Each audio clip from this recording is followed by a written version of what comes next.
thank each one of you for taking the time to join us.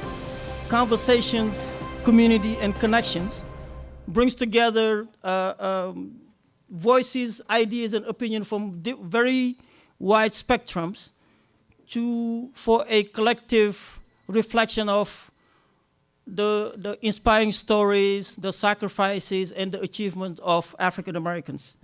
And so Black History Month has always been a moment that I cherish particularly as we come together in memory of our rich past to learn about those endless contributions and accomplishments of past generations. From the civil rights movement to great inventions to arts and performance to literature, music, sports, politics, science, and technologies in so many different areas, we can certainly recognize the many trailblazers that have significantly contributed to the advancements of each of those fields, to breaking the glass ceilings for many of us, minorities, women, to opening the doors for immigrants like me to come to the United States, to not only live in the best country of the world, but to live in a capital city, work for a government that is led by an African-American woman. So I am glad that you guys have joined us. And so our first guest is Director Archer Espinoza, and he's the Executive Director of the DC Commission on Arts and Humanities, who've partnered with us on this project. And prior to his appointment by Mayor Bowser, Archer served as the Managing Director at the Washington Ballet, where in 2010 he began his inaugural season with that internationally recognized ballet company. He produced numerous productions and world premieres, including Alice in Wonderland, and the company's first international tour to Turkey. So please welcome Director Espinoza. Thanks so much. Good evening, and thank you, Director Samba. One of my favorite things about living and working in Washington, D.C. is the fact that wherever I go, it just seems to be a greater international journey. Right here, right at home. So I want to welcome you all here very much. It's really a pleasure for us on behalf of the Commission of the Arts and Humanities to be here and to be celebrating Black History Month in partnership with the Mayor's Office on African Affairs and presenting tonight's program. So we're really thrilled about that. A little bit about the Commission. The Commission is the official arts agency of the District of Columbia. Through our grant making and our events and special initiatives, we support a wide variety of arts and humanities organizations and professionals that work here in the district. And while you heard a little bit about my background, I can assure you that no one needs to audition tonight for anything. But I do hope you all brought your dancing shoes, all right? A little bit about the support and the activities that we carry out. Here, like I said, they're part of our service to the residents and the visitors. And really, it's all about having a rich cultural experience and celebrating the diversity of our city. Tonight, in fact, is an example of that. We're showcasing the diverse culture as we're going to hear stories, and stories are really what the arts are about. As we share our stories, we all have our own story, and tonight I hope as you get to know some new people here this evening, you'll share your story. But this program that we're going to see tonight is about several of the Africans that have now moved to DC and live and work here, and it's really quite interesting to hear the specifics about their experience. And this film is allowing us to get a little bit of the reflection on the heritage that these individuals bring, and quite frankly, what it means to be a member of the African diaspora here in DC. The Commission, the Commission did one other thing. We created a guide to Black History Month events, and you can find that on our website at dcarts.dc.gov. So there's still a lot happening yet this month. And you can go right to our website and find out some of that information that you can experience, quite frankly, every day through the month. We hope this is a very handy resource for you to use, and we do hope that you'll visit the website to take a look at that. One of the things that I especially enjoy about being in the arts and humanities is the fact that we're able to get a richer and a deeper understanding of ourselves and of those around us. And it's really the beauty of the arts. And quite frankly, on behalf of the Commission, we're proud to be a partner with Director Samba and the Mayor's Office on African Affairs, and we're very proud to be celebrating Black History Month. thank you all for joining us. I do invite you all to join us also after. There's a gallery out front here that features many of the pieces that we have in the Art Bank collection. These are pieces that are from DC artists, and if you look around the room right now, you'll see a lot of this artwork as well. The city makes a deep investment in local artists, and that investment is something that we share with all of you through our public facilities, and as I mentioned, in the gallery out front here. So please take a look at that and enjoy that. Thank you again for being here. You're always welcome. And now I turn it back over to Director Samba. So we'll jump right into the film, but let me just provide some context into what you guys are about to see.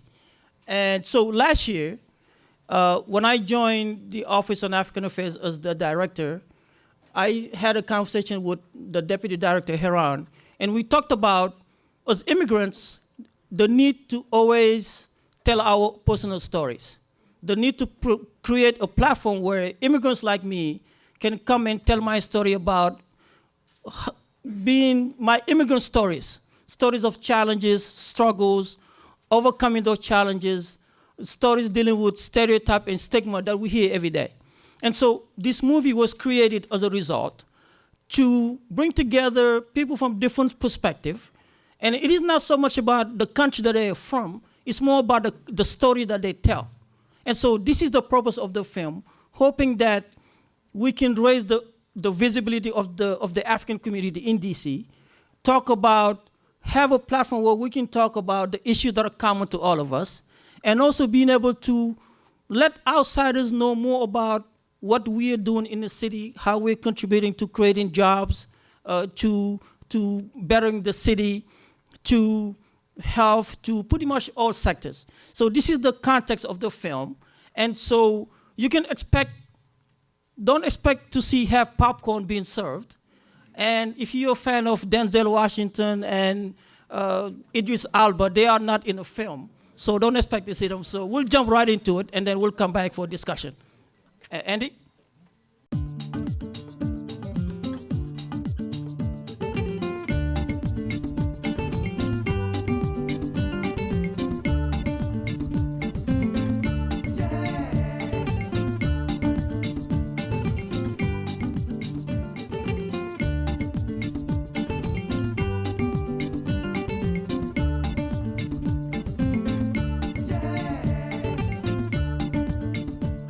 My name is Loide Rosa Jorge, and I am a child of the diaspora. My mother is from Mozambique, which is located in the southeast part of the continent of Africa, and my father is from Guinea-Bissau, which is West Africa, and both countries are former colonies of Portugal. My name is Henok Tesfaye. I'm the child of the diaspora. I am from Ethiopia. I came to this country early 90s. I've been here 25 years. My name is Hassan Conte. I'm from Senegal, West Africa. I'm a child of the diaspora. The time I got here, it was only a couple of African teachers. So I come kind of cover a little bit the West Africa side. My name is Heran Sarak Abrahan. I am from Ethiopia. I have been in the US now more than half my life, so I'm probably bicultural in that sense. I was born and raised in Ethiopia until I finished high school, which was 16 for me. My name is Mamadou Samba, and I am a child of the African diaspora.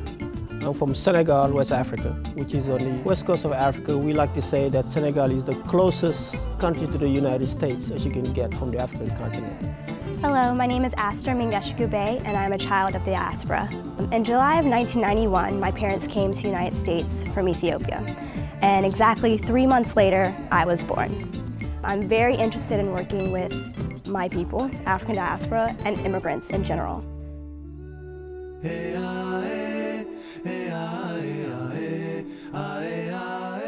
Growing up, I learned a lot of my culture and history through my father. He would always sit us, my brothers and I, down and tell us everything, even if it was the same story over and over and over. But those were some of the things that I have cherished and I keep to this day, and it's something that has definitely molded my identity. Growing up, my father tried his hardest to teach me Amharic, which is the national language of Ethiopia. And being in Lynchburg, Virginia, where there were no Africans, literally a population of 5, and that was my family, I pushed back. It was hard. It was really tough for me to even want to sit there and understand another language when none of my peers, none of the students, none of the kids I played with on the playground were speaking that language. So looking back now, I wish I had kind of obviously held on to it tighter, but I am glad that I do have the knowledge of the language now. But for my brothers, I know it's something that they are going through the same cycle, but having me as an older sister, they are learning that it is important to have your native tongue. It is something that you will hold for the rest of your life to communicate with your elders, with other immigrants, and develop your identity in a whole. I had one of the more sort of rich childhoods growing up. My parents were in different ways very appreciative of the arts, so and had close friends who were contemporary artists at that time in the 70s in Ethiopia. And so I grew up with a lot of theater people, music people, actors, performers around me. My parents made sure we attended every theater opening and every musical performance that I could go to as a young child. So that was a big part of my formative years. And then there was, family. There was the setting. Addis Ababa is a very cosmopolitan city. And so the exposure that comes with that as well. So a very rich and varied kind of childhood growing up. So being a member of the African diaspora has always been a unique experience for me because I was always a part of a minority within a minority. So not only was I Black in America, but I was also African in America. And my parents happen to come from countries that don't have large groups of immigrants that migrate to the United States. So even within the African diaspora, I was a minority within a minority within a minority. And that created a space where I had to always find ways to connect with the people around me. So sometimes it was the Southern Africans, or it would be the Africans that spoke Portuguese. I was born in France, so my parents had a lot of French African friends and or French-speaking friends. So there was a connection to the French or the Francophone diaspora. And then there was the community that we grew up in, which was a Seventh-day Adventist community. And so if nothing else was connecting me to the people around me, it would be the religious or the spiritual connection.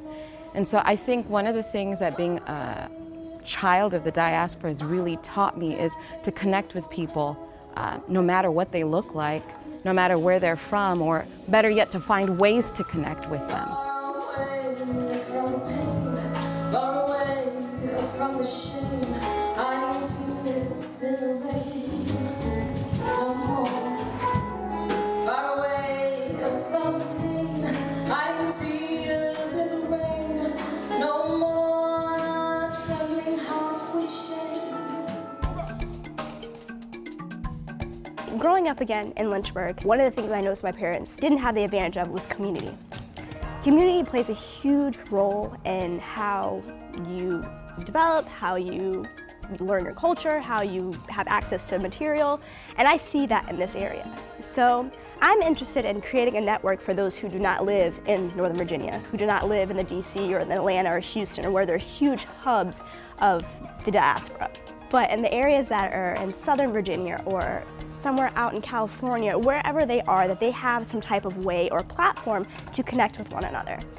It's very crucial that they have these tools for integration so that they can bring up their children once they come to the United States, or have access to just basic healthcare or any other things that they normally wouldn't have the access to, all because of a language barrier or not being able to understand where to go. That's the biggest thing that I think for my parents was understanding where to go. That for them was definitely a big deal as far as having a community, not being present. In the African community, sense of community is really geared towards neighborhood associations or country-based associations or culture-focused associations. So you have A lot of Africans, as soon as they land, whether the Ethiopian community or the Senegalese community or other communities, they join a neighborhood association, the Senegalese association of whatever, the Ethiopian association of whatever. And this is where they find a sense of community, or organizational activities that are ethnic focused or country focused. So this has been in lieu of something different, a place where people go because members of this association speak the same language they speak. They understand the same culture that they come from. They are understood better. They are not misjudged. They are not put in a box, or they are not stigmatized. And this is where people feel comfortable. So whether it is a religious organization, either Muslims or Christians or Hindu or whichever faith people practice, this is where a sense of community really starts. But I find that a small problem with that is it tends to be limited to just those people that are from that country or that are part of that culture. So there's little interaction with other communities or other cultures or other people from other countries. And I think that could add to the diversity, that could add to the promotion of dialogue, and that could add to to addressing challenges that all of those communities face. Because you have all of these organizations that are small organizations. Each one of them is addressing healthcare or jobs or public safety. Each one of them is addressing it separately from everybody else. So there's a repetition of efforts. There's a duplication of efforts, resources are being wasted. Only if we could do this together as one larger community rather than separate institutions and separate communities. I am of the belief that you can find your community wherever you are. And for me, one of the big things that happened when I joined my undergraduate school was becoming a part of the Black Students Association on campus. African students, but also African American students. And that was something I identified with very early, and it gave me a community, it gave me a home. It gave me a lot of arts people that were there in Oakland at the time, musicians and dancers and so on.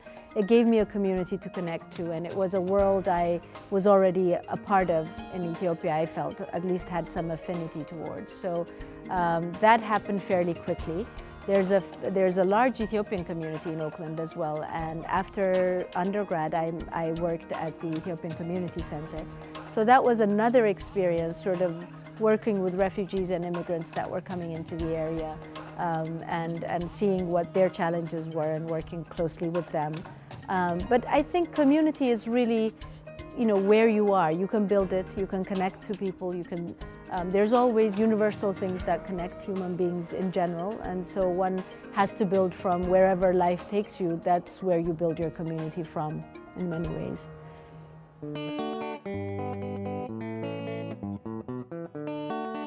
Because we don't read a book about our history. We go through many different traditional initiation and things to learn about the history. It's not like here, we don't read a book about it. So that gives us a more knowledgeable and to able to really create and able to remember things, because that's the way we grow. Because soon you kid, that's the one exercise your mind to able to really keep that tradition going. Doesn't matter where you go. I've been at Howard for 32 years. It's an institute well known around the world, and people want to go there. It's look like a dream come true. I got this big conference every Labor Day. That's my biggest production every year. They come from all over the United States. All the alumni in Howard always work with me, and they end coming back every year, rehearse with the company to do that production. It's a lot of people come out of Howard.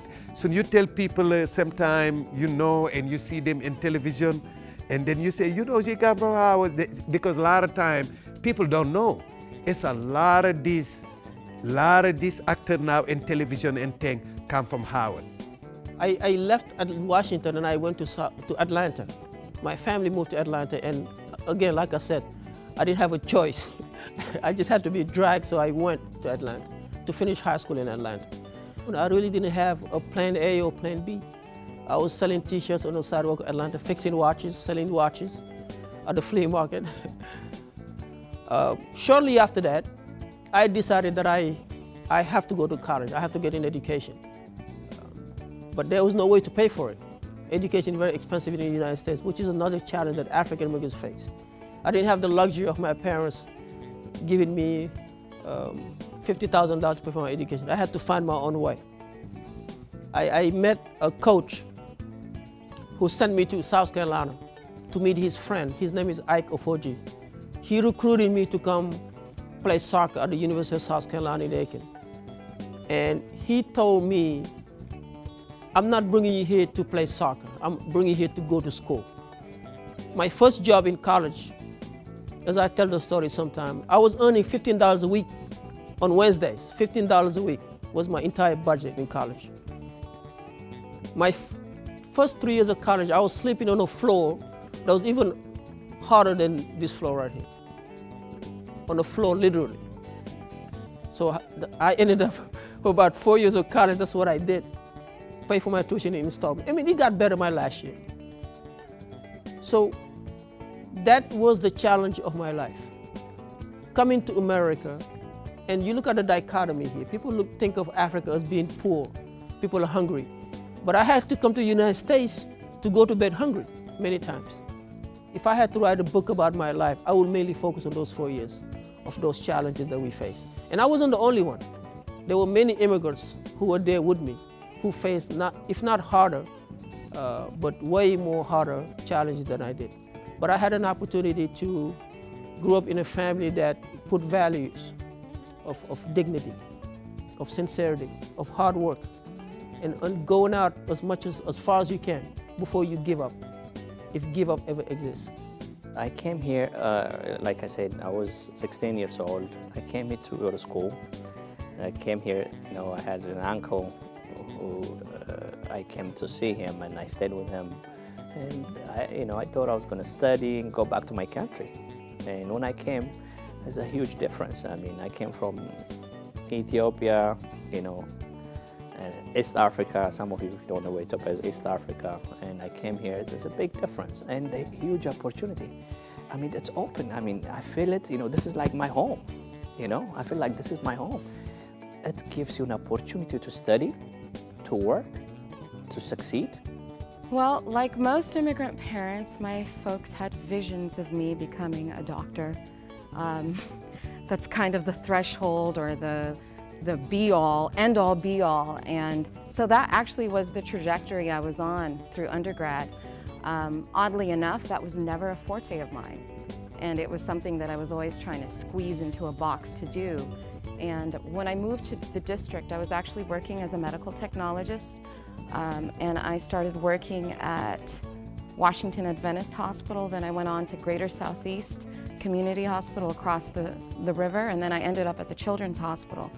And my job was to look through the scopes, microscopes to be exact, and study your blood. Or if you peed into a cup, I was the one that was running tests. And I realized, okay, this is great. This is meaningful, this is impactful, but this is not me. And on top of that, one thing that was always a strength of mine, as I said earlier, was connecting with folks. And I wanted to find a vocation where I could actually connect with people one-on-one, not their bodily fluids. And so I went back to what I always knew I wanted to do, which was law. But how I was going to actually practice law kind of evolved while I was in law school. Initially, I had visions of being an international attorney. I thought I was going to work in the UN, I was going to be flying around the world, I would be at exotic posts, and I actually didn't have any conceptual idea of how that vocation would manifest itself. I just knew I wanted to be on a plane dealing with the citizens of the world. And then when I started law school, I was in the evening program. I went to American University here in the district, and I was in the evening program but working in the day at the hospital. People rarely show the positive side of Africa. Right? People rarely show the accomplishments, the advancements of Africa. So that contributes to the stereotypes. But when we come here with African Americans and other immigrants, we realize that we really have more in common than separates us. Yes, languages may be an issue, or culture is an issue, or religion for that matter. But at the end of the day, we share the same background, we share the same history, we share similar cultures. You got to look at it like little kid. You always see little kid what they do. And my experience teaching here, I always tell parents, watch him very carefully what he like to do. Because when you're a kid, you always like to dance, you like to act. Some of the kids, they like to create things. I say support them with that. That's part of my journey, working with the community. It's always been important to serve the community, the extended African diaspora community, including Caribbean and African American communities, in some way, to remain connected and to remain in a space of trying to serve the community, figure out what the needs might be, and the arts have been a part of that. I remember my very first case was an asylum case with a woman from Central Africa. And by the tail end of that process, myself, the asylum officer, and the young lady that was the applicant were all in tears. And I knew at the close of that interview with the asylum officer, this is exactly what I need to be doing. I tell the immigrants, you have the land of opportunity. This is a beautiful city. This is the world-class city. I mean, we're not only the capital city of United States of America, we are the capital city of the world. This is where people need to be. I mean, I came to $50 in my pocket. Now I have 500 or 600 employees. You know, we have a good operations. I'm so happy to be a part of part of the city, you know? I'm very happy to tell you my story. I think it's getting much better, to be honest. Since I came to the US a couple of years ago, over 10 years, 15 years ago, I think it has gotten a lot better. But there's a lot more work to be done. But I think it all has to do with the image that we are portrayed. When I was back home, I was very certain that when I come to the United States, as soon as I land, I'll have a Jaguar waiting for me, or I'll live in a fancy mansion, because that's what we saw on TV. I grew up watching, shows like Dallas, Fresh Prince of Bel-Air, where they don't really show you the real side of it. I think one of the major challenges I had as a child was probably was my name, Aster. People came up with Ashley, Astrid, everything but Aster.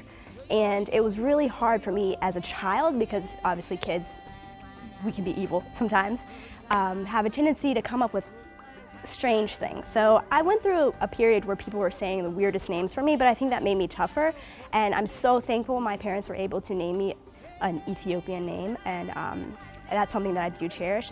Another thing that I think growing up was a little hard for me was possibly the language barrier with my parents at a younger age. Seeing my parents have to go through some of the things they went through, I know that it was not easy, but it was definitely a sign of how strong their characters are. And I'm very glad that we were able to get through some of the younger years of my life. So, as a young immigrant, you go through a lot of processes, obstacles. You don't have enough money. You don't have a family to support you. I mean, you might have an uncle or family member, but they're all struggling to work, even to pay on their own rents and to survive. And it was tough. It wasn't easy. I mean, the success doesn't come that easy. My success story is different, but the hard time was paid. I paid all the hard times. I mean, there was a time where I didn't have money. There was a time I used to walk to school. There was a time I didn't have money for buses. There was a time, I didn't have enough money to pay the rent, and we'd live with roommates, 2 or 3 friends together in 1-bedroom apartment. I've been there, done that, It wasn't easy, but I think my success come from the struggling time. I see that if you're strong, this is the only place you can make it, It was tough. I mean, there was a lot of times I went through hard times. Even after I opened my business, I mean, it was a struggle time. So I think one of the biggest challenges that the African diaspora immigrant community has is actually not having a voice. In the last couple of years, there's been a lot of grassroots efforts to actually rally the different African diaspora communities together, and more specifically also to show that in showcasing and or highlighting how we are distinct, it doesn't have to be a way to divide us either. A lot of times there's a lot of discord between the African diaspora and the African American population. A lot of times because there is this idea that our interests have to be in one way or another antagonistic. And or if you are supporting the diaspora community in one way or another, you're taking away from the African American community. And so we're dealing with these different side struggles that no one really talks about, no one really understands. And again, the issues are more than likely lost because no one even hears them. And so one of the challenges for those of us that are active in the diaspora community is to actually highlight what our issues are so that they can be addressed. Because if they are not addressed, that's only detrimental for the community at large. And so it's about, like I said earlier, highlighting what our issues and our interests are. And that is a challenge depending on the support that we have within the communities that we now find ourselves living in.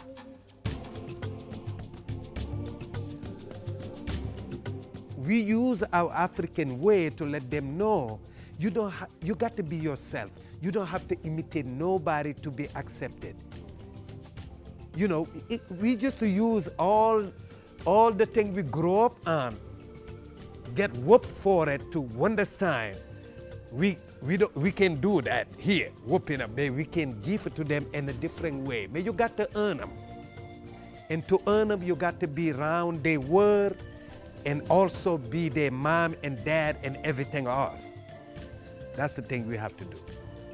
I think it's a really exciting time for Africans here and Africans on the continent. I think it's a time when all the right connections are building and the perception of Africa is changing. And Africans are really becoming the center of the narrative, finally. Being able to tell our own stories, being able to connect with each other and find those linkages. I think it is really, truly a time of change. And it's exciting to be a part of that in ways that are personal but also professional, and to be a part of a dynamic that might change the conversation. So that is an honor. It's being, born at the right time at the right place, but also being, having lived that life for a long time and then seeing those same values reflected by a larger community of people everywhere, here and on the continent. So we're a part of something grander, all of us, and that's exciting. Success doesn't come that easy. It takes time. Keep your words, follow your dreams, and success comes with a series of relationships. Means when I say relationship, you have to build up a relationship. A relationship doesn't come that easy. Relationships are network with people, and then you can succeed. Everything is very important. So this is Washington, D.C., a land of opportunity. I mean, this is a small business friendly. I think I tell everyone, you can make it, it's easy, and work hard, you'll succeed. I think at the end of the day, when I go home, when I close my files, turn off my computer, there are several things that really just bring the story full circle. One of which is I'm doing exactly what I was meant to be doing. And so much of that has to do with who raised me and how I was raised and the opportunities I was given here in America. And I'm just thankful for that. I'm not going to be Johnny Cochran. I'm not going to be rolling around in a supersonic luxury vehicle and throwing out dollar bills to the community that I'm a part of. However, I've got something to give back, and I love it. And that actually brings me joy. In 2009, when I went to Ethiopia, we started in MOAA, where my mom, her side of the family is from, which is a different ethnic group within Ethiopia from my father's side, and they speak Tigrinya. So when I was there, I was constantly being bombarded with Tigrinya left and right, left and right. And for me, growing up in a home that only spoke Amharic, which is my father's language, it was tough for me. The first 2 weeks I wanted to leave. I was like, get me out of here, get me out of here. I want to go home. I don't want to be here. People are looking at me funny, they're making jokes. In reality, they're just trying to connect with me. And the hospitality of the country is ridiculous. It's amazing how much people will open up their heart to you, and all they know you through is through a phone call or through Skype. And sometimes I get emotional talking about it because it's my whole side of my family's there. So I'm very thankful that I was able to have my cousins there who helped with the transition because they wanted to learn English, obviously, so they're in my face all the time, which was great because basically we were going back and forth. I would learn some of this stuff, they would learn some of my things, and when I say I was forever changed from that experience, I was forever changed. And I'm so thankful because I know a lot of people are unable to go. So I'm very, very thankful that my parents were able to make that decision once I graduated high school. Well, the future, in my opinion, is very bright. The African community is the fastest growing immigrant group in the United States, even more so than those from Latin American countries, some have argued. When you look at the African Americans, the diaspora, we send over $50 billion in remittances back home. Now, more and more governments are interested in our work. What can person A do in a country A? Why can't they go back home and do it there? Because they have the skill, they have the talent. On U Street, for example, you have many, many Ethiopian-owned businesses there. So the future is just very bright. There has to be an opportunity for us to tell our stories. There has to be an opportunity for us to dictate the dialogue rather than letting somebody else tell our own stories. And I think that's been one of the major issues that we have. People have been telling our own stories for a long time, but we have to tell our own stories. We have to be able to let people know that Africa is not just about a festival or a soccer game. So I think that we are in a good place right now. People are engaged, people are energetic, people are motivated to be part of the discussion. And I think we have to do a good job at, again, changing the narrative in many ways.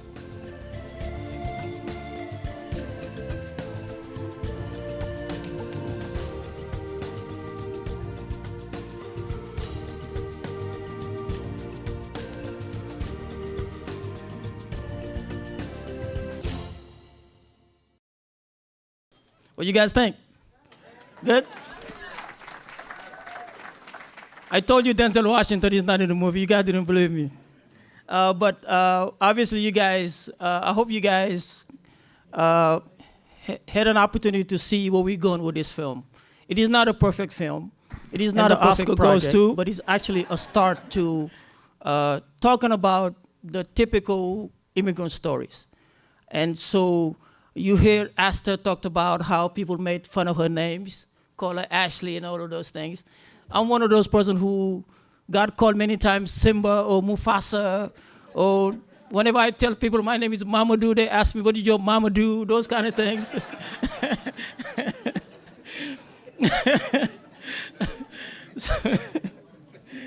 So this is the whole point. We make fun of ourselves, but also we use that opportunity to raise awareness. So let me just introduce the participants of this film, because I think you guys should meet them in person. And maybe you guys can come up front once I introduce you. Esther, Ashley, is that the name? Not yet. Okay, yeah. Next speaker we have Henok Tesfaye. I think he's sitting back there somewhere. Henok, please come up. If anybody has parking problems in DC, talk to Henok. He owns all parkings in DC. He employs about 1,200 people, and 70% are DC residents. So he's another African who's creating jobs. We also have Heran, my friend, Deputy Director of the Mayor's Office on African Affairs. Heran, please.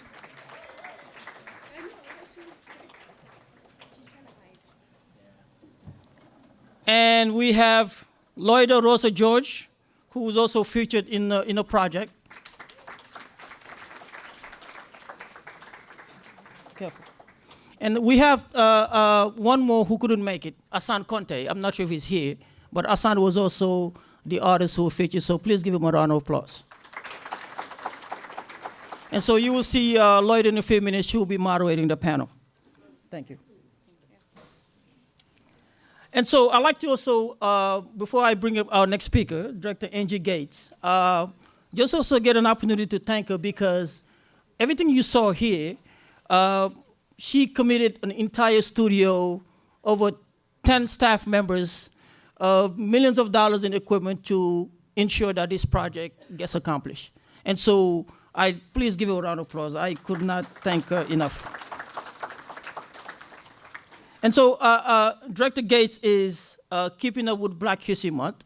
She's the first African-American woman to have managed as a general manager of the historic Warner Theater, right here, I believe, on U Street. And so she's the current director of the Office of Television, Film, Music, and Entertainment. And so she's also a mentor of mine as the director. I call her at 6 o'clock a.m., she answers the phone. And so it is just great to have people like her as a partner because when we as Africans come to the United States, we want to strive, we want to compete for the same opportunities, we want to get great projects like this off the ground. It's good to have somebody like her who actually believed in a project and make sure it gets accomplished. So please give her a round of applause.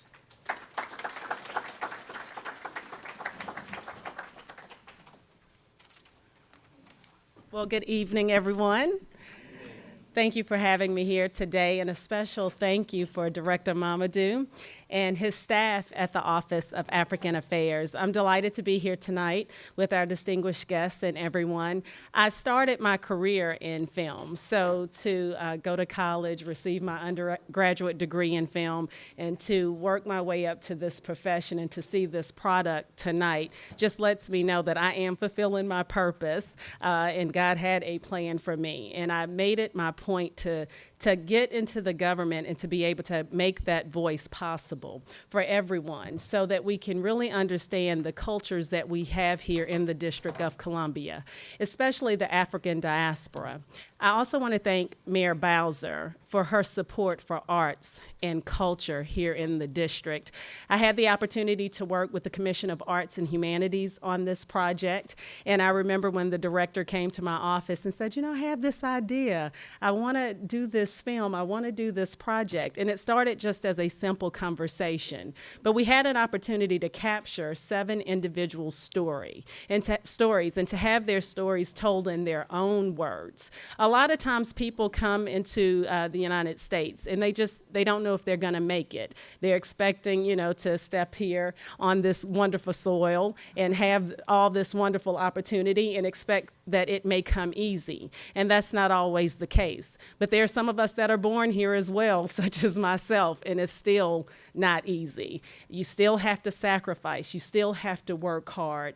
And it's very important when you're able to hear someone's story and to see how it started for them and to be able to go through those challenges and those obstacles. But the key factor is to never give up. So to be able to premiere this project tonight and be a part of this screening, it's not only touching all of us that's in this room tonight, but it's going to touch lives way beyond. So thank you for allowing me to be here tonight, and I look forward to working with you again on our next project. Thank you. Please give Director Gates another round of applause. Before I go no further, let me also introduce members of the Commission on African Affairs who are in-house. I know they're kind of spread and working. And so let me start with Kadish. Now, please stand up. We also have Lloyd George, who's also one of our commissioner. Please, Lloyd Rosa George, commissioner, vice co-chair of the Commission on African Affairs, and Dr. Akuya Asari, who's the actual chair of the Commission on African Affairs. We have Lafayette Barnes, who I believe is back there, and Lafayette is also the director of the Office of Partnerships and Grant Services. We also have Wule Seville, who is a mentor, also commissioned on African Affairs. As you can guess, I have a lot of mentors. We have 2 commissioners back there, Chibu and Yau, and Nana Afari. And we also have Ikenya Udejifor, who's also sitting back there. And Kote Nukwai, also one of the members of the Commission on African Affairs. And so let me just speak a little bit about the Commission on African Affairs and the Office on African Affairs. The Commission meets every first Wednesday of the month. And these are the people that have been appointed by the mayor to serve as advocates for the African community. And so it is important that you guys come to the Commission meetings and bring up in these meetings issues that affect you and your communities, whether it is discrimination or jobs or stereotype or stigma or any issues that you guys feel is important. This is where you bring it up in the commissioner meetings, because these are the guys who represent you. Ultimately, these are the guys who work with our office to ensure that we continue to serve the community. And so the Mayor's Office on African Affairs, our mission is to serve as a liaison between the government and the African community to ensure that all the resources and opportunities that is available for anybody else is accessible to our community. So we have to be able to, like was mentioned by Lloyd, to have the conversation and seek out the support of one another. And so before I introduce our next speaker, it is important for us to also let you know about our great initiative that we launched so far this year.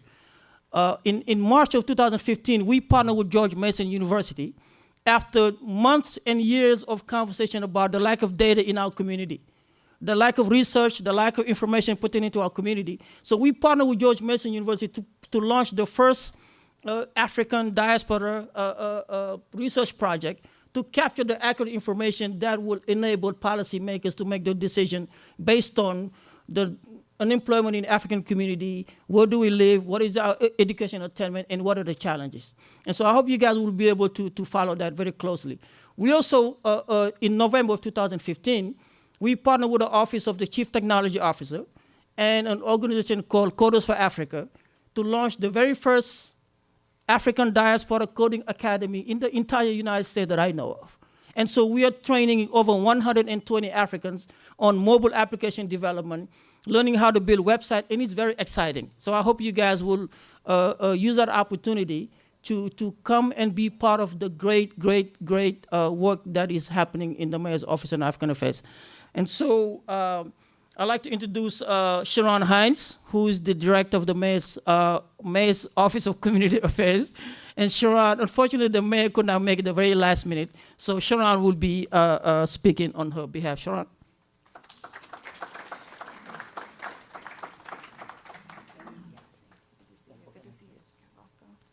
Good evening, everyone. Good evening. And happy 90th celebration of Black History Month. As Director Samba indicated, I am Sharon Hines, the director of the Mayor's Office of Community Affairs, affectionately known as MOAA. It's an honor to be among such an extraordinary crowd this evening, including dignitaries from a number of African embassies, such as ambassadors from Gambia, Tanzania, Niger, Zambia, Ghana, Gabon, the African Union missions to the US, Senegal, and many others. During the month of February, we celebrate Black History Month to recognize the achievements and sacrifices made by those who came before us, but we also look forward with enthusiasm at what's to come.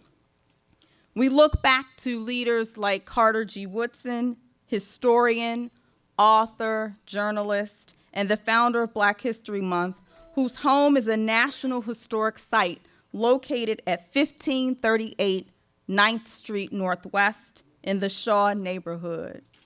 As a native Washingtonian, third generation to be exact, Black History Month in the District of Columbia has always been a time of reflection, accountability, and a unified effort to improve the quality of life for minorities. I am proud to be joining you this evening for the screening of Diaspora in Dialogue. A special thanks to the Mayor's Office on African Affairs through a collaborative effort with the Office of Motion Picture Television Production Development. Participants are able to share their personal stories, immigrant stories, rich stories, testimonies about how they strive in the nation's capital. Individuals that you've already seen and met, owners of businesses who employ residents of the District of Columbia, creating pathways to the middle class. This celebration is also an opportunity to explore the historical and cultural ties between the African and African American communities to promote dialogue and continued partnership and collaboration. This is a very important conversation as the district continues to be one of the most diverse cities in the entire world. Again, thank you for being here this evening, and I look forward to the continued rich discussions from our panel. Please give Sharon another round of applause.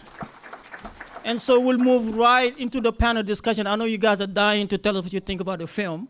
So I'll introduce our moderator, who you've heard from already, Lloyd Rosa George, who will introduce the panelists, and then we'll go from there. Thank you so much.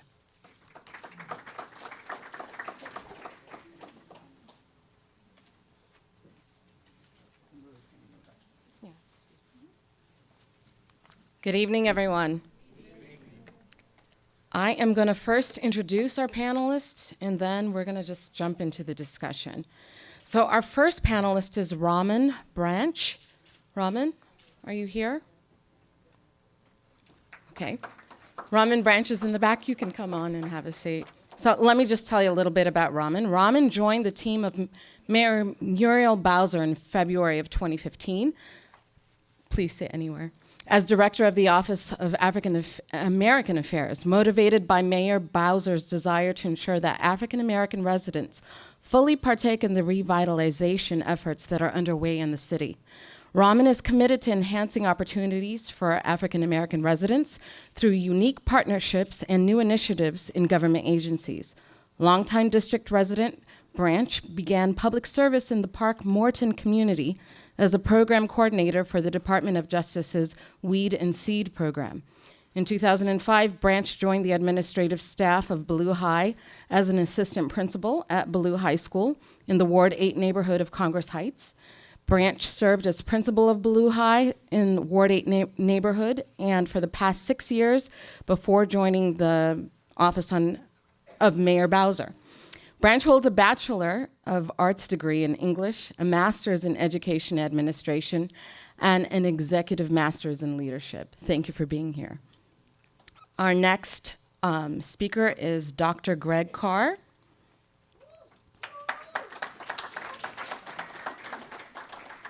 Dr. Carr is chair of the Afro-American Studies Department at Howard University and adjunct faculty at the Howard School of Law. The first vice president of the Association for the Study of Classical African Civilizations, and a former board member of the National Council for Black Studies. Dr. Carr has been named Professor of the Year several times by Howard students. He was also named 2013-14 HBCU Male Faculty Member of the Year at the 4th Annual HBC Media Week Awards. Dr. Carr designed the curriculum framework for Philadelphia's mandatory high school African American history course and co-founded Philadelphia Freedom Schools, a community-based academic initiative that has involved over 13,000 K-12 students. Dr. Carr's publications have appeared in, among other places, the African American Studies Reader, Socialism and Democracy, Africana Studies, publications of the Modern Language Association of America, the National Urban League's 2012 State of Black America, and Malcolm X, a historical reader. Dr. Carr has appeared as a commentator on contemporary and historical events and issues in a wide range of local, national, and international media, and we thank you for joining us here. Next, we have Amira Woods.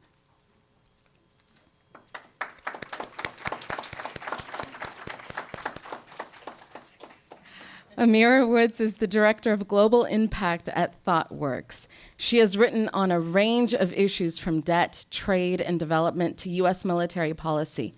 Amira serves on the Board of Directors of Africa Action, Just Associates, Global Justice, and the Financial Policy Forum.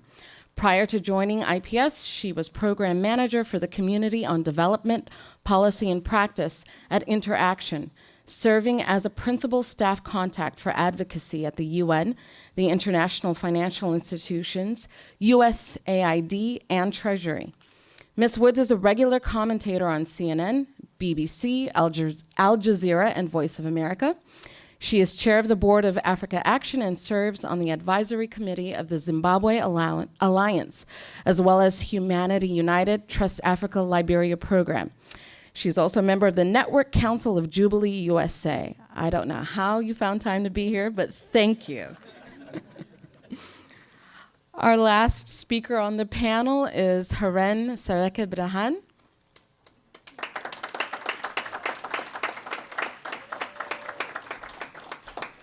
As Deputy Director of the Office on African Affairs, Haran advocates on behalf of the African community within the government structure by addressing a wide range of staffing, funding, and policy issues that affect the availability and quality of services in the African community.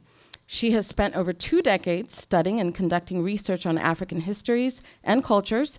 As an academic, she has explored social and political history and the role of women in the 19th and 20th century Ethiopia, as well as topics in art history and intellectual property issues for Africa. Haran's passion for the arts resulted in her involvement in notable exhibitions at the University of Florida's Harn Museum and the National Museum of African Art, Smithsonian Institution. Her contributions to community life include projects and publications in literary and performance arts with a commitment to honor a generation of Ethiopian artists and preserve and transmit their work for future generations. Prior to joining MOAA, Haran worked in a community-based organization conducting outreach and public education on African refugee and immigrant issues. Haran holds a PhD and a master's in African history with a minors in African art history and African American Caribbean history. I just did some serious exercises. I want to thank everyone for being here, but before we jump in, I wanted to get a sense from maybe 1 or 2 people in the audience on what was your reaction to the film. Someone will be walking around with a mic. If we don't have any volunteers, I'll be putting folks on the spot on the panel. Oh, we've got someone back there. Oh, I'm so sorry. Hi, everyone. My name is Nana Malaya. I'm proud to say that I know several of the panelists, especially Professor Greg and Hassan Kunte, who was featured. I'm blessed to say that I've worked with him for a long time as a dancer and performer. I'm really pleased. My family is Native American, African American, and also Indigenous African as well. My father's born outside the country. And in being raised in the United States, primarily in New York, spent a lot of time here in DC, but also at the University of Pittsburgh, where in going to school, I studied lots of languages, and as many people raised here, I thought I needed to learn an Indigenous African language to communicate with folks, and I traveled and performed with Oba Olutunji, learned Yoruba and other languages, including Tree. But I actually gave a presentation for the Francophone nations and actually spoke and greeted the students in French because most of the students spoke French. And so I just say all that for the last 40 years of my life, I've known plenty of folks who had to literally sleep on the floor in order to get their degrees. Lived in very small rooms, and I'm blessed to say I have 5 kids, 18 grandkids, and a new great-grandbaby. But one of my grandsons going to Morgan wanted me to pay $1,200 a month for an apartment for him to live in to get his undergraduate degree. And so I had to start telling him some stories about friends who had lived in a very small room cooking on a hot plate in order to get their undergraduate degrees, and then later on, through work and were able to then afford homes that might cost that much a month. And so it's very important that these stories be told, because being raised here, I know if I didn't know from my own personal experiences and families that work and travel, including myself, onto the African continent, wouldn't know. The educational system really has to change so that Tarzan is not still represented here. When you see blessings to certain missionaries, such as Joyce Myers and others, but when they show you the destitute folks, and therefore I just need to say that we need to see the affluence, and we need to see the diversity and variety that actually exists on the continent. Folks aren't always walking around without, they have. We need to see the big cities, the tall buildings, skyscrapers. And if I am to understand, the largest amount of advanced degrees by those born outside the United States are folks of African descent. And if that's true, that kind of stuff needs to be promoted. So thank you for the film. It helps to alleviate all that misinformation.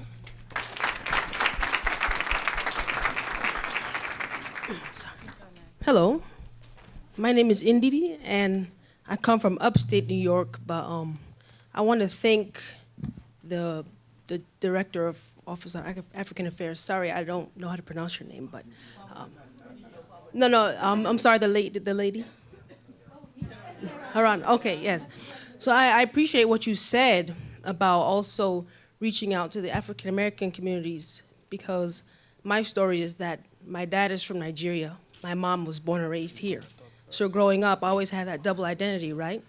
And you know, it's just good to see Africans in the room that are willing to open up to the African American diaspora, because there's a generation of African Americans who want to identify with Africa but are being rejected, you know. And I understand that rejection also came when people like my dad came here to go to school, and then they were like, oh, you just came from the tree, you just came from swinging on the trees, you know. So I understand that the rejection has been two-sided.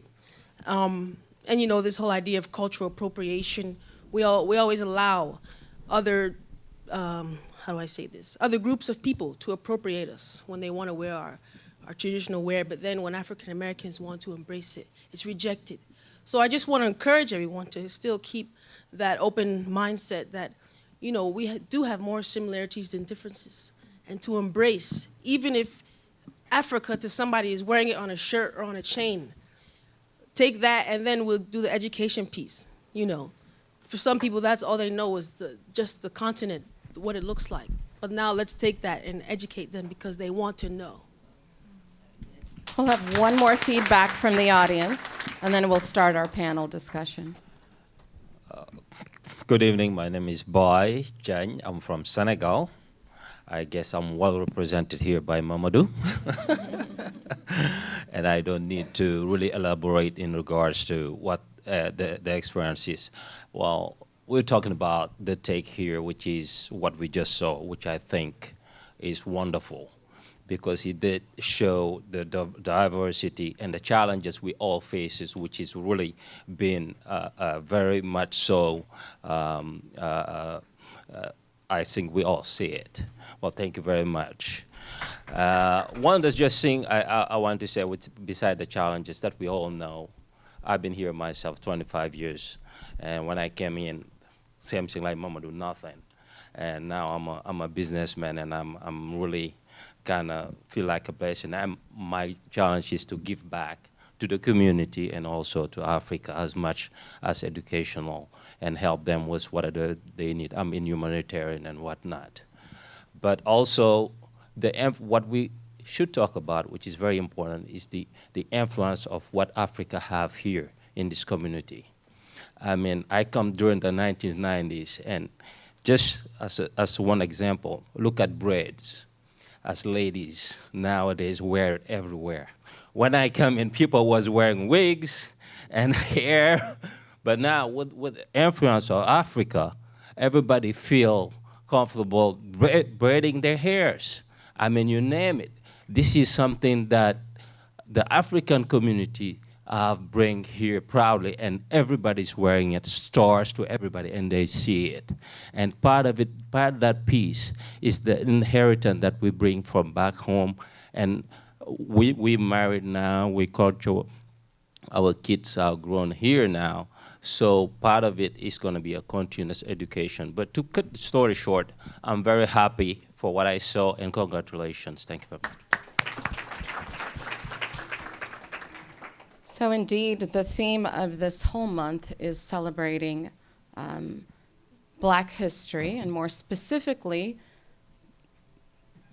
the idea of Black History Month was born and originated within America. And a dialogue that has been markedly absent is, what have we as immigrants from the continent been able to benefit from the civil rights efforts of our African American brothers and sisters here? And I think that's where we're going to start this discussion, because we have to understand that those of us who have immigrated here, been able to go to school here, been able to open up businesses here and thrive here, but for the efforts of the African American civil rights struggle here, we very well may not be in the positions that we are in now. So this is to kick off this discussion. I'd like to know, and feel free anyone to pick up the mic and start talking, was there a connection between the US civil rights movement and the fight for independence in colonized Africa? And if so, what was it? Good evening, everyone. Good evening.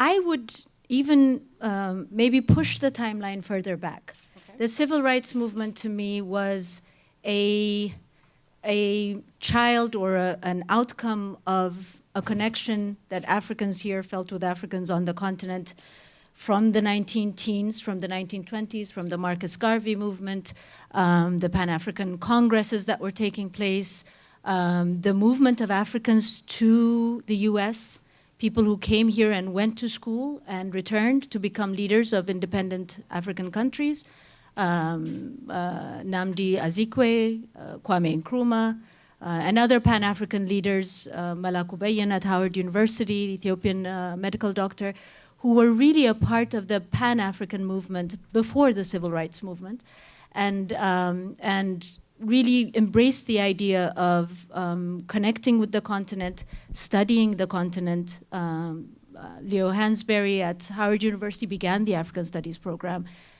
a program that all our teachers went to, studied from. It was a pioneering effort to provide seriousness to the study of Africa, academic gravitas to the study of Africa. So there were pioneers, I think, that kind of predated the civil rights movement, that planted the seeds, and probably the generation that then became civil rights leaders were generations of people that came up under that. I would posit that, probably. Well, by the time that child was born in the 60s, could you connect the colonized African countries and their struggles to be independent to what was happening on the ground here? Yeah, absolutely. Dr. King, we have him on the cover, right? Kwame Nkrumah invited he and Coretta Scott King to Ghana for his installation as first prime minister, and he saw Richard Nixon there, vice president of the United States, and shocked Nixon. What's this Negro doing over here? Because my cousin said, come to my inauguration. And he brought up civil rights there. In fact, they raised money at Dexter Avenue Baptist Church. He gave a sermon called Our Home is Africa, where he talks about the relationship. And he talks about the political economy of colonialism and how the civil rights movement has a connection. I never take the opportunity to be around African people without thanking all of you for bringing us together. And this is a continuing conversation. So yes, that child would have inherited that. I mean, Africa is 20% of the world's land mass, over 1 billion people. They're saying by the mid-21st century, Nigeria alone might have 400 million people in it, which is more people than are here. But the first Pan-African movement was on those boats. That's when people were forced to come together on what bound us together. And those Africans here in this settler colony with that flag have never felt a part of that state. And that's something that I believe immigrants don't quite understand about the Africans here. We are citizens. Some of us go back 7, 8, 9, 10 generations. Some maybe just as recently as the 1860s. But the simple fact of the matter remains that it is our desire to build community that always keeps the door open, even in our ignorance, which is shared. You know, a lot of people will call the African Americans Akata. Some of y'all Nigerians know what I'm talking about. But I also understand that, as the brother from Suriname told the brother from the United States, African, who went there and went up into the Maroon community and was like, wow. And they got translators, and the brother was like, it's the last thing I'll say, the brother was like, well, you know, have you won your fight with the whites yet? And he was like, well, we're making progress, we're moving forward. So the African in Suriname, formerly Dutch Guyana, said, well, if you won, why are you wearing his clothes? Y'all ain't like that, huh? It's very painful. First time I went to Ghana 20 years ago, brought students from Crenshaw High School in LA. We all traveled, so they went to Makona Market. Some of y'all know, Accra, know, you went to the market, got something made, you know, came for the big thing. We're gonna have 3 days of conversation. All the kids from the United States, Africans, stood up in African clothes. All the kids from Ghana stood up in shirts, ties, and dresses, trying to impress each other with formal dress. We got a lot of work to do. So I'll stop with that. Professor Carr is always right on point. We do have a lot of work to do. I guess I wanted to weigh in and maybe to take my brilliant sister's cue, to kind of dial it back even further. Because I think too often we forget that it was Africans brought here during the transatlantic slave trade that then helped to ignite a movement for liberation in this country too. So when you think about the slave revolts, I think one of the most, you probably have written about this, Dr. Carr, you know, it was Congolese in the US organizing a slave rebellion, organizing for the liberation of people here, understanding that we are one. You know, people say I'm too much of an optimist because I know people in the comments were talking about the challenges, and we can talk about those challenges all night long. But I think throughout history, there have been too many examples of how, you know, that wonderful, it's a philosophy really from our South African brothers and sisters, Ubuntu. I am because you are. We have felt that, we have known that, we have lived that. And it is because of that that we have visioned liberation for our people on both sides of the Atlantic.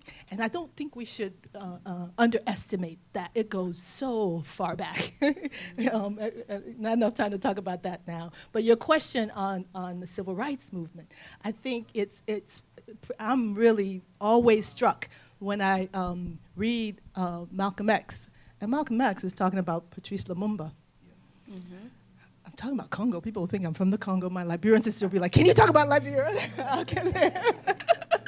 But I think it's profound, right? That it is Malcolm X who recognized that Lumumba was organizing. He was a trade unionist who was standing up to demand liberation from Belgium, standing up for the rights of his people, and he ignited something that even Malcolm X had to comment on it, at the strength, the vision, the tenacity of Lumumba, which we can talk about, you know, the U.S. role in getting him assassinated and all of that, but, you know, I don't know how much time we have tonight. But clearly, you know, the civil rights movement, we understood the power of oneness, the power of igniting that thirst for liberation in each other. And it is that power that I believe helped us to spur action from the women's movement in South Africa that was from the 1953 era, right? Even predates civil rights, but also inspired women here through the civil rights era.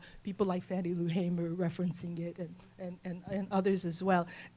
To, you know, the more elevated of certainly Mandela, talking about watching and the speeches of King, being inspired by the speeches of King. I mean, so I think throughout our history, we have documented ways in which our connectedness has helped to spur our thirst for liberation. It's the civil rights and the fight against Jim Crow, the fight that still continues today here. It's the fight against colonial powers on the other side of the Atlantic. But it's a common struggle for human dignity. It's a common struggle to hold up the legacy, the power, the dynamism, the creativity of African peoples wherever they may be on this planet. Thank you. if we understand the wave of migration of Africans into the United States, they've gone through different cycles. You had the elite, the educated, folks that were coming over based on religious organizations and connections. And I would call that the pre-independence era. Then countries were liberated, they became independent, and then you had the post-colonial era on the continent that bred conflict, so that the face of the immigrant, the African immigrant to be specific, started changing. Prior to the 70s, the majority of African immigrants were single black men that were coming here to be educated. Most of them were here pursuing an education to go back home to wherever home would be. But with colonization, or with independence, came a shift on who the African immigrants started looking like. You were dealing with folks that were fleeing conflict zones. You were dealing with folks that were fleeing natural disasters, and folks that were simply escaping the deterioration of the institution of their governing countries and seeking better opportunities. And so now it was no longer just single African men. You were seeing mothers, you were seeing children, and you were seeing people that didn't necessarily come with the backing of a government funding their education. Now they had to figure out how to do it all on their own. And so, and coincidentally, in that same era, in the United States, the economy started tanking. And in the African American struggle, to be more specific, post-civil rights era, you were dealing with Reaganomics, the crack wars and whatnot. So you're seeing a struggle, a different type of struggle. And there's presumably a time where there was silence in the dialogue, because from what you're sharing, there was a rich dialogue between the academics and the arts. I mean, if you go back into the 60s and look at who was big in the pop arts and whatnot, Harry Belafonte, Sidney Poitier, these folks were having intense cultural discussions. Nina Simone, Miriam Makeba was here in the United States. You're not finding, and then past that era, there was silence. So my question to you on the panel is, what happened? What happened to our inability to talk and exchange and find common ground?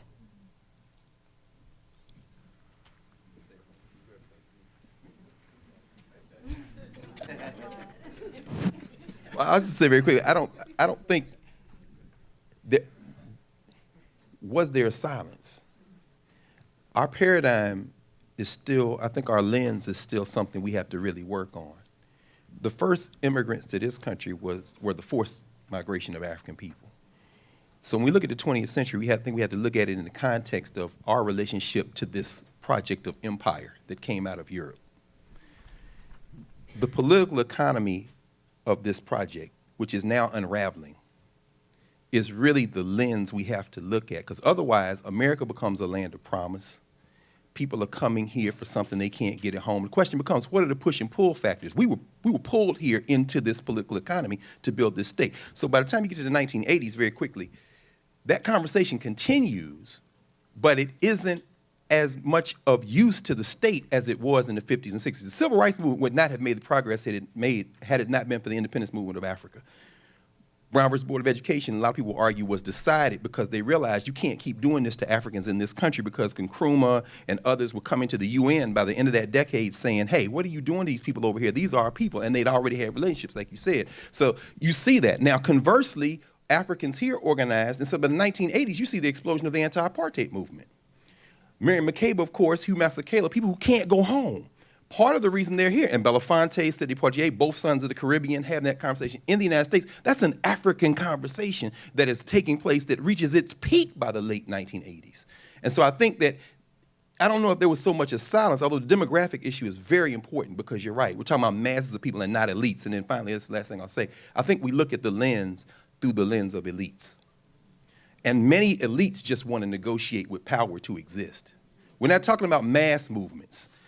Mass movements upset the political, economic, and social balance. And so many of us try to avoid them, none more than Africans. And I think that's what we're going to have to deal with going forward, because China's about to get back in this thing. And if we don't look very carefully, we all going to be speaking Mandarin or Cantonese Chinese, talking about how we're going to get together in the 22nd century.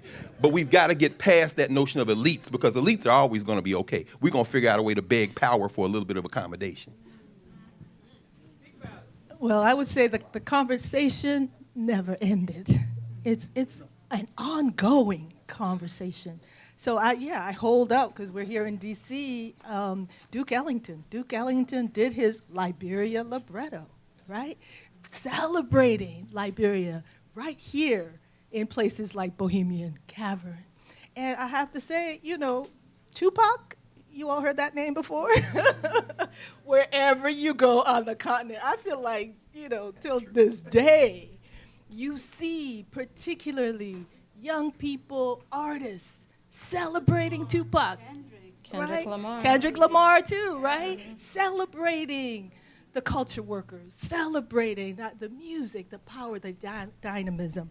But I think the greatest example that the conversation is continuing today is in those mass movements you talked about, right? I don't think it's just a random chance that when you look at Black Lives Movement, the leadership, the founding, those original 3 brilliant, beautiful women, 2 of them are of African heritage.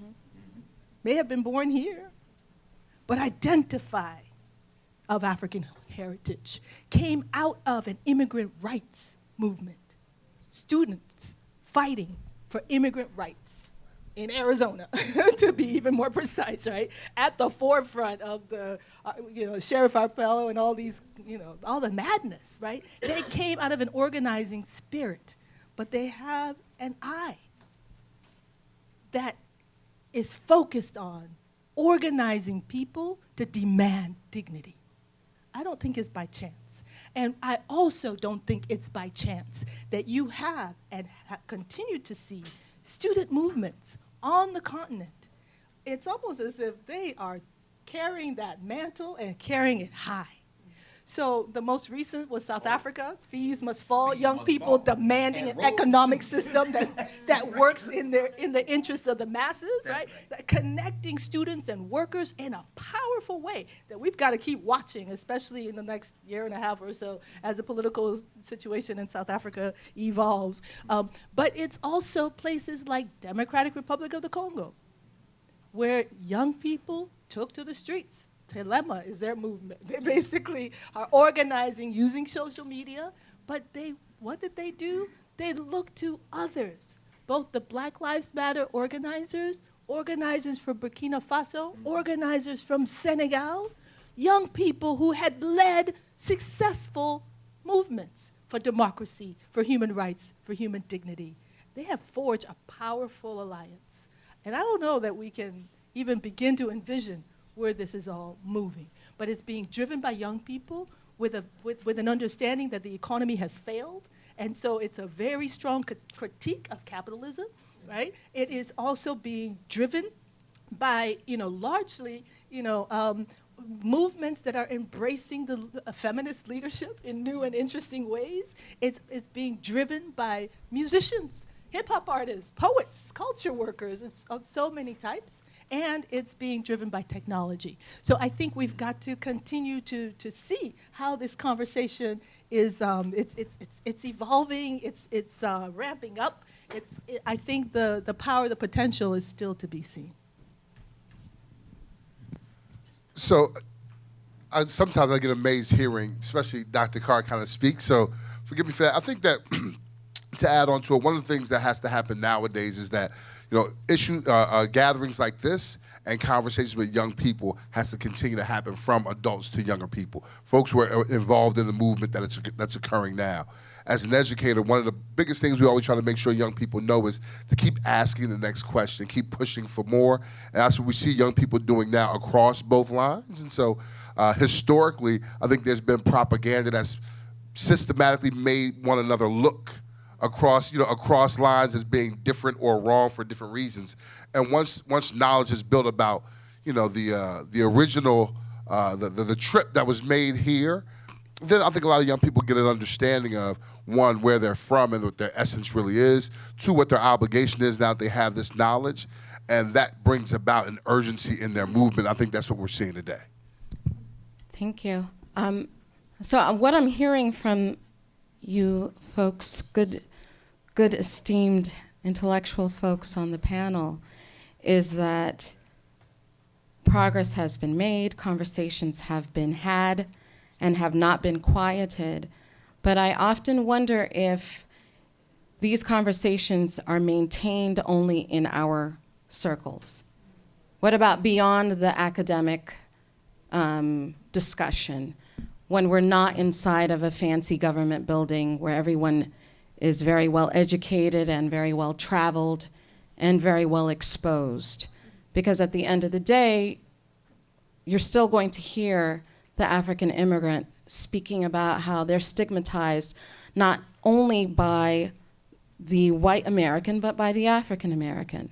And at the end of the day, you're still going to hear an African American say, those Africans come here and they think that they're better than us. And so clearly there's a disconnect outside of this discussion. And so the question is, how do we push back against the idea that we have disparate interests?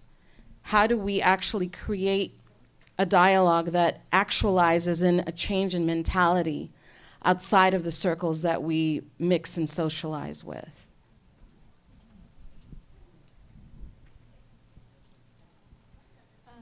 I think one of the challenges is happens when Africans that are born on the continent come here and are forced to deal with their identity.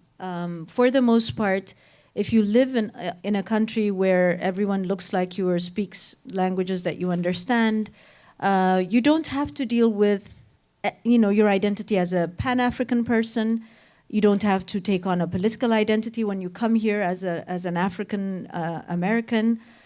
So those worlds are not really accessible until something happens that forces it upon you. For those of us who are, fortunate enough to have made the connection different ways and early enough, you embrace that other identity as a layer of your own, and you learn more and you get deeper into it. But for folks who arrive and who are dealing with like an everyday survival situation, getting their kids in school, they're navigating a new culture, it's almost a luxury to engage in this kind of discussion, to be honest. And I think the challenge, and I'm sure all of you have seen it in your classrooms, people tend to, kind of stay in their own groups, stay within their comfort zones.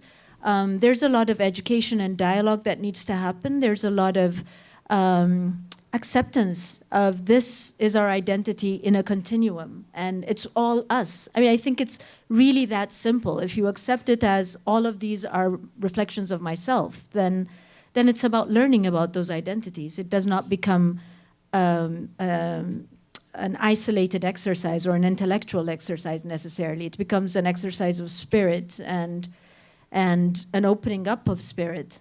That's how I've experienced it anyway. I would just say that the film, I think what you all showed, you kept saying it over and over again, community. Your parents are from farther away geographically than any couple that could meet in the continental United States. Maybe even twice over if you go between Mozambique and West Africa, right? But Haran said it, just beautifully there. Those differences have to be overcome through acts of will. Phenotype connects us. David Job, right? Poet. So Africa, my Africa, though I've never seen you, my face is full of your blood. Mm-hmm. There's a phenotype there, but that's not enough. It's got to be culture and experience. When the Africans came here, I'll just give two quick examples. Louisiana, the Bambara, who are being enslaved on those plantations, still said, we don't marry people outside our group. Now they arguing on the plantation. You got Wolof, you got a handful of Yoruba. These Bambara said, we don't deal with those people.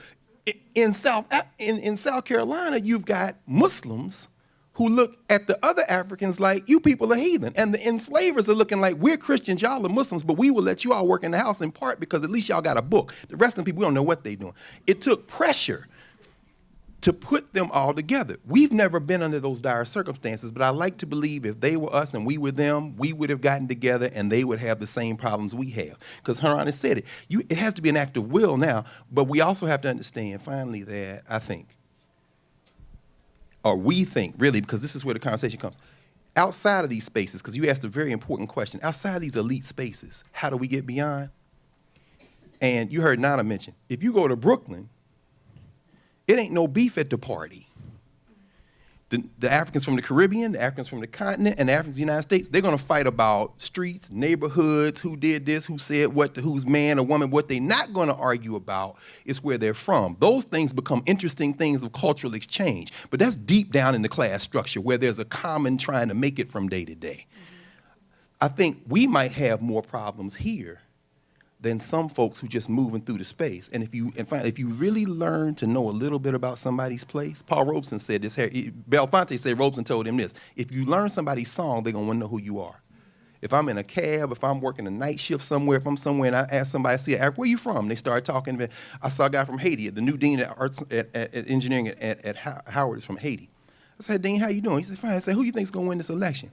He said, oh, I don't know, man, Trump. I said, no, I'm talking about Sweet Mickey.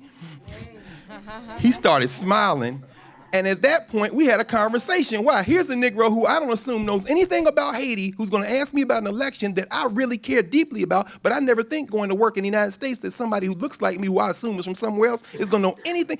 It's been my experience that if you ask somebody who's an African of something about their place, that immediately breaks the ice, and y'all begin another kind of conversation. But what you all said it in the film beautifully. It's those relationships. It's what you did every day to find, do you speak Portuguese, French? Okay, let me get, who are you from? Slowly you build it out.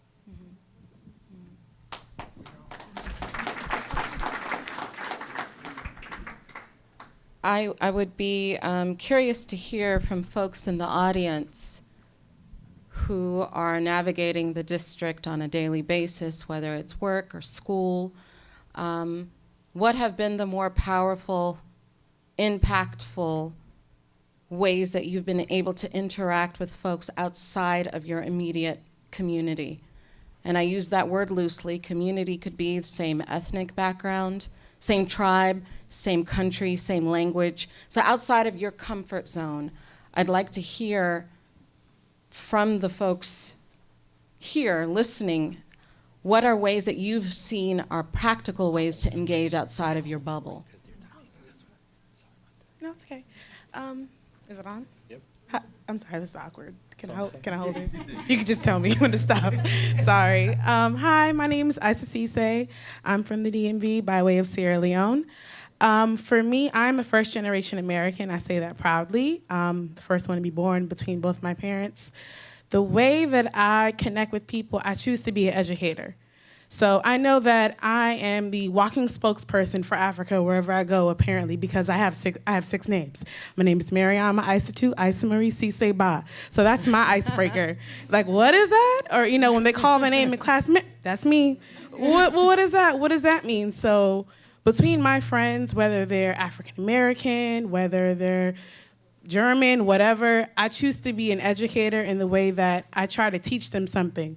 So whenever they're confused about something as far as what Africans do versus what African Americans do, when we talk about cultural appropriation, is that a real thing with Black Americans and African Americans?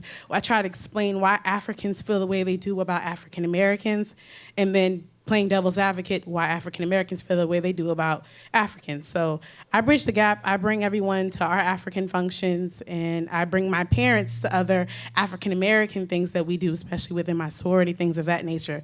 So you just have to be willing to be that bridge. And I think first generation Americans are definitely the key because we live in both worlds. So thank you. Excellent point.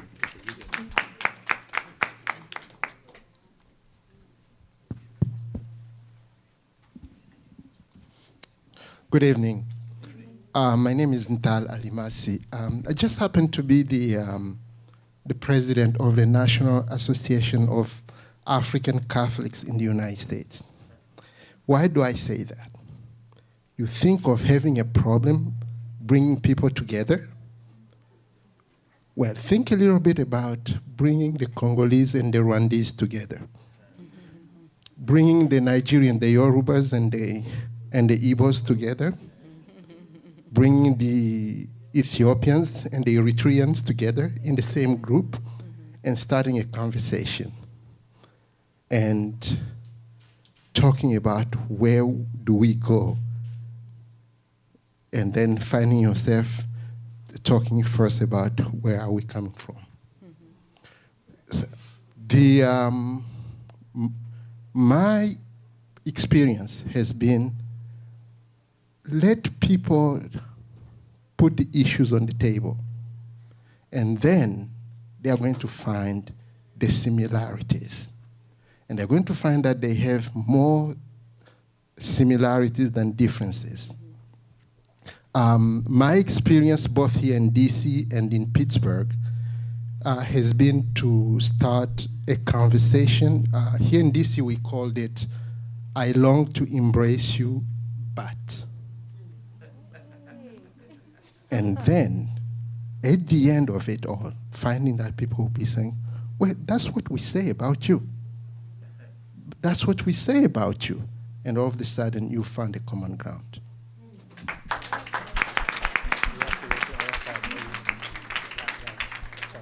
We have a comment back there. Who has the mic?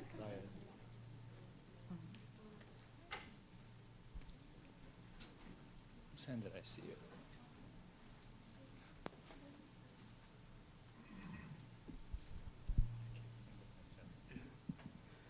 Thanks so much. My name is Tafar. I'm from Ethiopia, and I've been here like 8 years now in Washington D.C.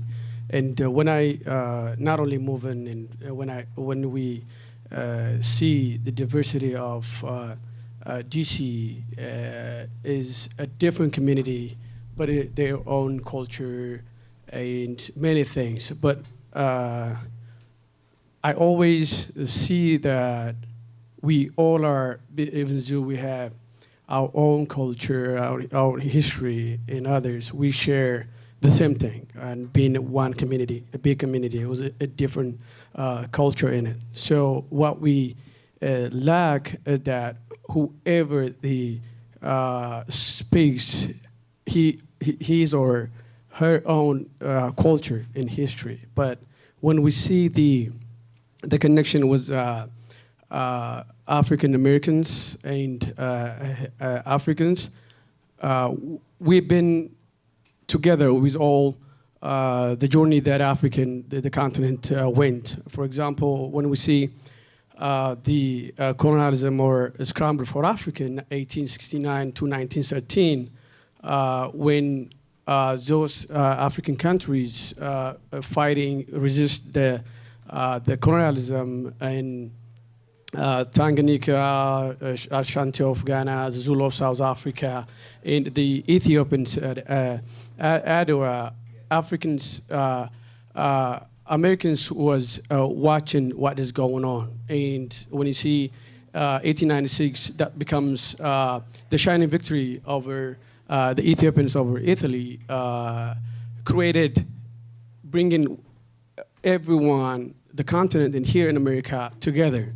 So that's why we see the Garvey of the Caribbean, Dubois of here in America, and Nkrumah of Ghana, Kenyatta, Jomo Kenyatta of Kenya, and others coming together from different places and in thinking one as Pan-Africanism, and takes 60 years to get Africa to be independent.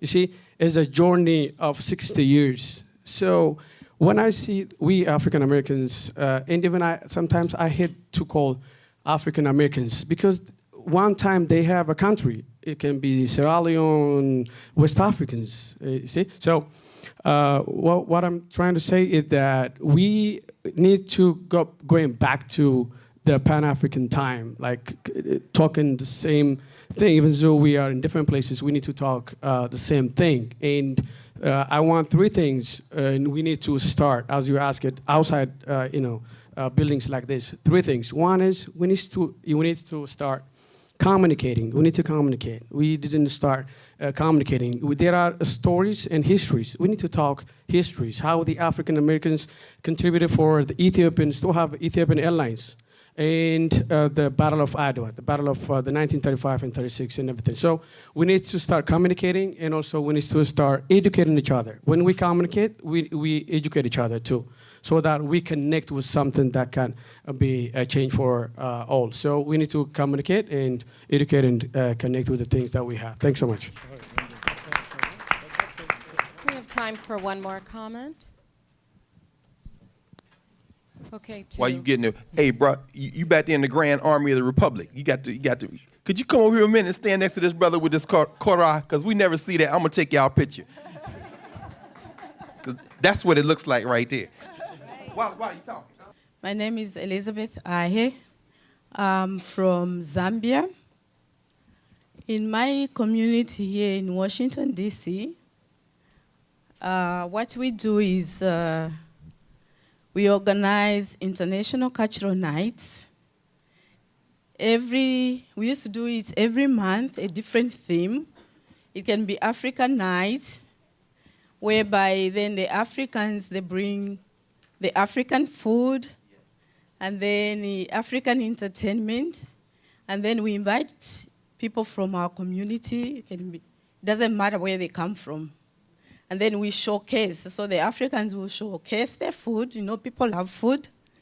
And then while they're eating, you know, they communicate and share and get to know each other. And also about food, so they will ask about the food. So they, you know, okay, this food is from Nigeria or this food is from wherever. So we do like that. And then sometimes we can invite like Ethiopians and the Eritreans, and then they come and showcase. They do the dance, they do fashion show, you know, and all that. So we found out through International Cultural Night, we start to learn about other people's culture, you know, through food, the dance, and then you start to realize. And also we have a speaker. If it's like a African night, we'll have an African talk about a little bit of history. So we know more of other people's culture. That's how we share. So I'm just curious. Do you step outside of the immigrant community? Okay. So yes, the answer is yes, you do step outside of, okay. We've got 5 more minutes. Was there anyone else that wanted to make a comment?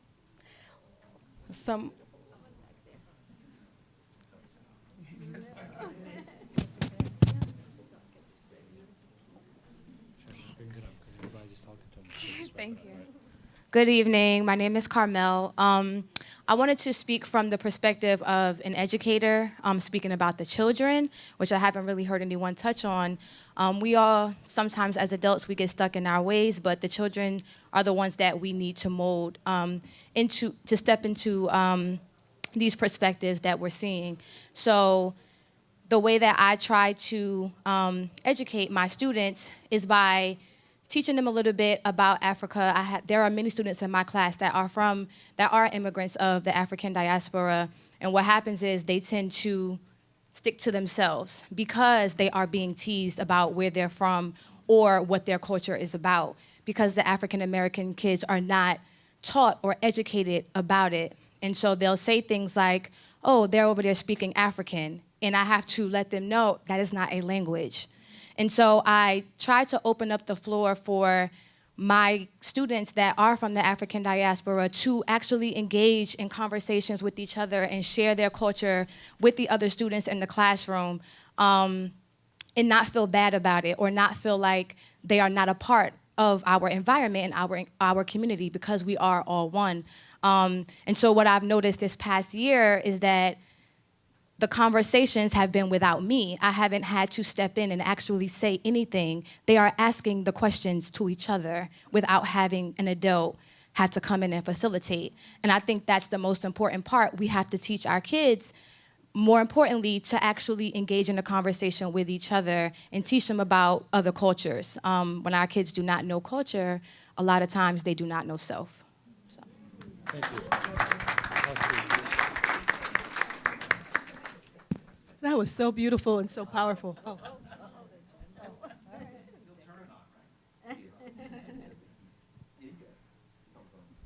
Thank you all tonight for this, all right?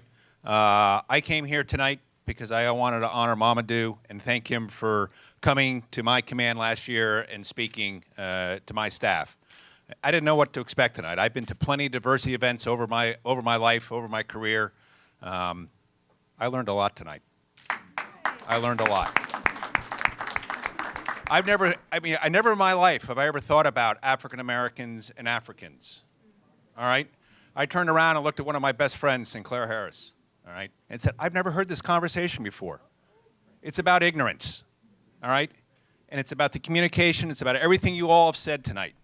So keep doing what you're doing. All of us, we have a responsibility in this because ignorance breeds fear, it breeds misunderstanding, and we will never come together as a society and do what's right for all of us and the generations that follow us if we don't keep doing what you're doing tonight. So thank you very much.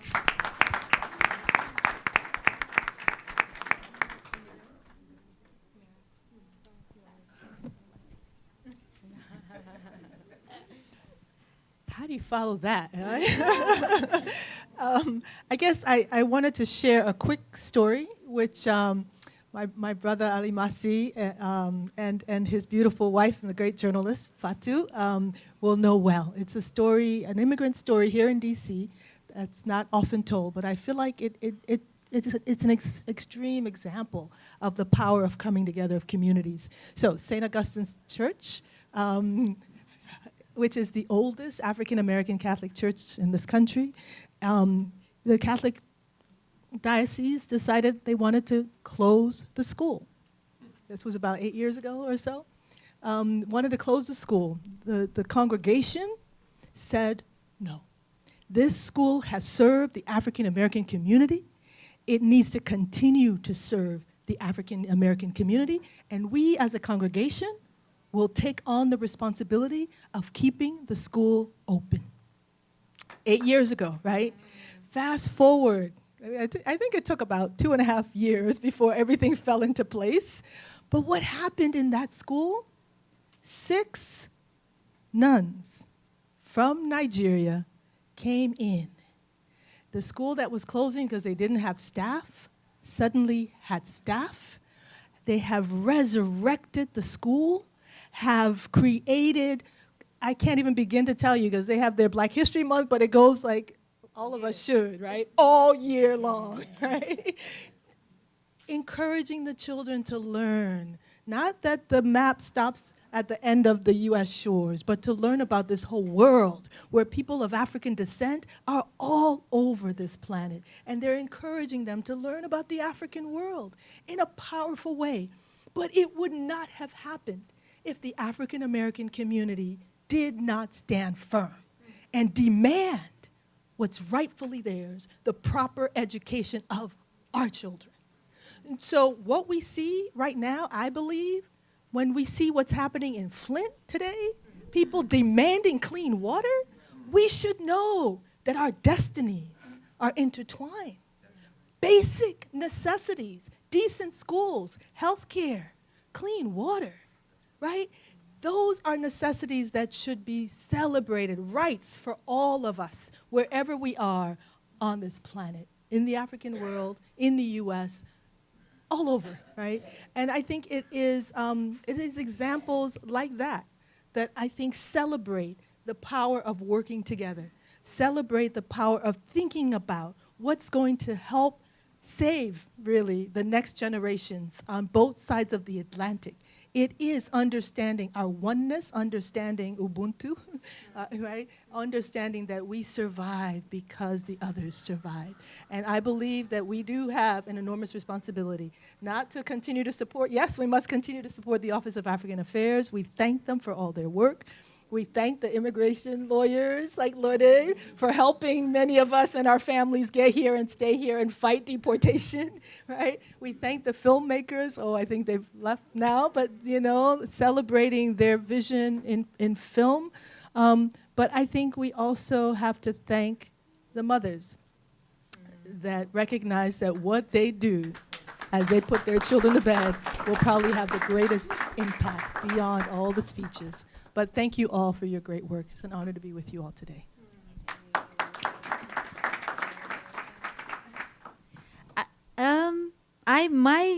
My little anecdote, and I don't know why it's surfacing, so I'll talk about it, is on the other side, on the African continent end, and it takes place in a living room in Ratoma, Guinea, where there are a lot of young people sitting around, and the lights come on and off, and it's a lot of young people who are second generation from Guinean sort of independence fighters. And it's the home of Kwame Ture, Stokely Carmichael. And this man has moved to Guinea and has been living there 30 years before he passed away. Intellectuals like W.E.B. Du Bois in Ghana. This is a commitment that people have made and that have embraced Africa to the extent that they're going to go there and they're going to share in the fate of other Africans. So I was very privileged to have visited and seen that. Young people, Tonton Kwame, running up and down the hill, following him. These are the leaders that have inspired us. These are the people that have sacrificed and have held strong a vision for the continent. And I think those are big shoes to fill, but that's the inspiration we follow as well. So.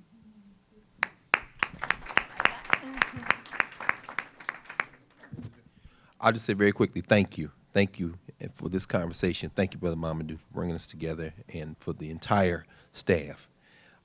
Carter Woodson, who worked in a coal mine in West Virginia until he was able to go to high school finally at age 20. In 1926, when he started then Negro History Week, he picked the second week of February because Frederick Douglass's birthday was the 14th and Abraham Lincoln's was the 12th. And he said, I'm going to put this thing together. Of course, Douglass picked his own birthday because he was born in enslavement. He didn't know a day, so he said, I'll pick Valentine's Day. Woodson, when he died in 1950, right down the street in 9th Street, he said, we haven't had much study this year, so we shouldn't have a celebration, because he said, this is the short period of time in February when we should celebrate what we've studied the entire year. So I don't know if some people may not have known that, but this February is when we're supposed to be celebrating what we did in March, April, May, June, and so forth. So thanks everybody, and I can't wait to see how much work takes place between this February and next February. So when we come back together, this room will be entirely too small. Thank you.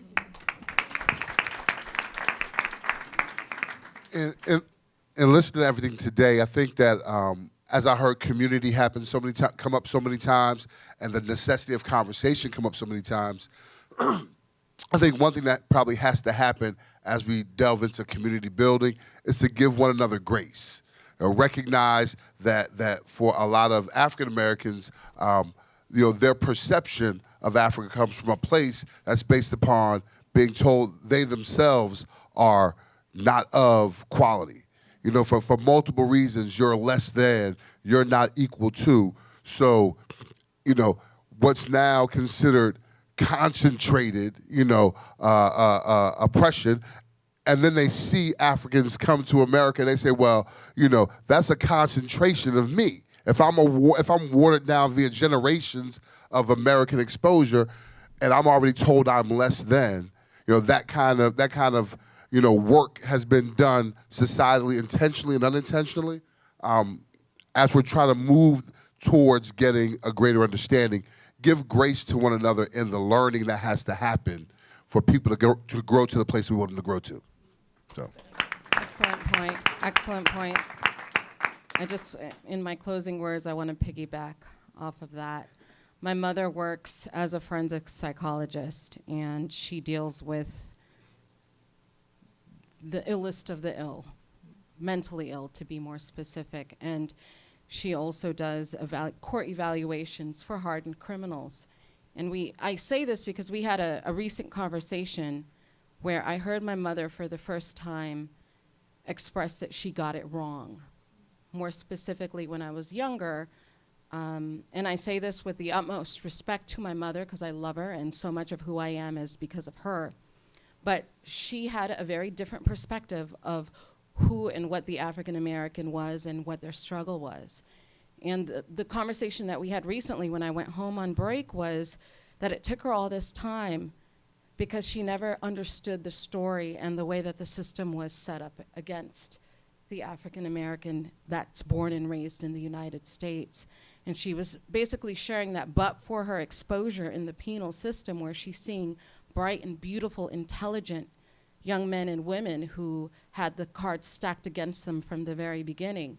I mean, that's a whole other discussion. We could take that elsewhere, but the point was it took her adult career to understand compassion for someone who looks just like her. And so that grace that we need to extend, it's not just for our parents, it's also for us. And it's something that we extend to the children that we are either working with or rearing. It's critical that we understand each other and take the time to understand each other and understand each other's journey. And that can only facilitate a stronger bond as this conversation and this journey goes on. So on behalf of the Mayor's Office on African Affairs, I want to thank all of you for being here. Happy Black History Month.